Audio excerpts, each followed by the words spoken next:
Chase blue Futon. We're going out of the box or out of the wall. And this time we have Kwik, a South Korean movie from the makers of Tidal Wave and Sector 7. I've seen Tidal Wave. I haven't seen Sector 7, but I do own that movie. Have I seen this before? Yes, I remember it being a complete silly movie. But let me go rewatch Kwik and I'll let you know if this is Kwik, or as it says on the back, it's speed on a motorcycle.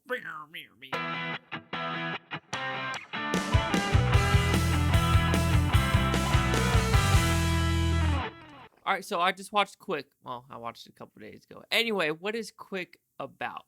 It's pretty simple. A guy who was part of a motorcycle gang in 2004 caused a ridiculous car accident. The one that's literally like something out of a crazy, like, hysterical, like, Naked Gun series of just, like, cars just coming out of nowhere and crashing, doing crazy flips and everything.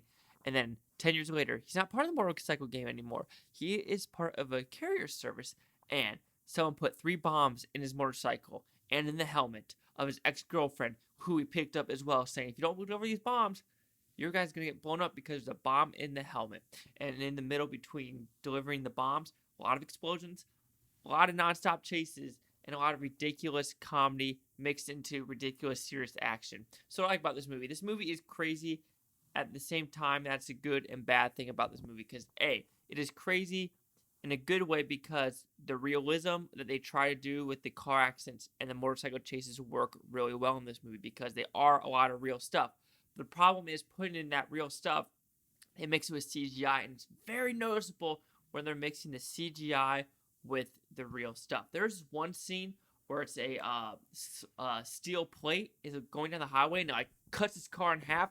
I swear that's the same footage from The Island or Transformers. I know Michael Bay got in trouble for that, but it looks the exact same. Like, realism like that are them ramping up a motorcycle when they're doing the real stuff, because at the very end of the movie, during the credits, they actually show like a Jackie Chan footage of them doing the real stunts, people getting injured and doing that way.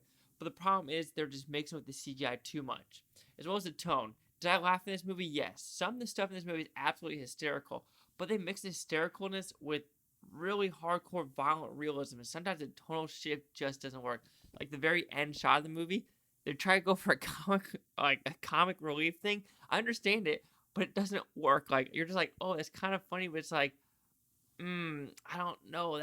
Don't know. And there's like a lot of stuff in the movies like that. Like, there's good comedy elements, but it's mixed so weirdly where you're like, should I be laughing at what they're trying to do? Because the humor works, art's over the top, like the girl, her fake crying does get very annoying as well. And there's a lot of actors in this movie. They do play small parts, but you notice them if you watch a lot of Korean movies or Korean shows. You're like, I know that one, I know that person, I know that person as well. So there's a lot of good actors in this movie as well. Like I said, so it's kind of a longish movie. Some good action set pieces, good comedy as well, with some of the backstories of what's going on with each different character and why these bombs are happening. It's kind of funny where they're like, a lot of dialogue in the movies like, this ain't Iraq. Why is everything blowing up? This ain't Iraq. This ain't Bin Laden's not here. So there's a lot of funny dialogue and writing that's actually unique and different and fun, where they actually can use it with the real world stuff. But also, just the tonal shifts are so awkward in this movie where you're just like, it is funny, but I don't know if it works. Like, the mixture is just so awkward. But yeah, Kwik. It's a fun, crazy, different movie. I can see people not liking this movie because it is so awkwardly placed. And it's just an awkwardly placed movie with what they're trying to do.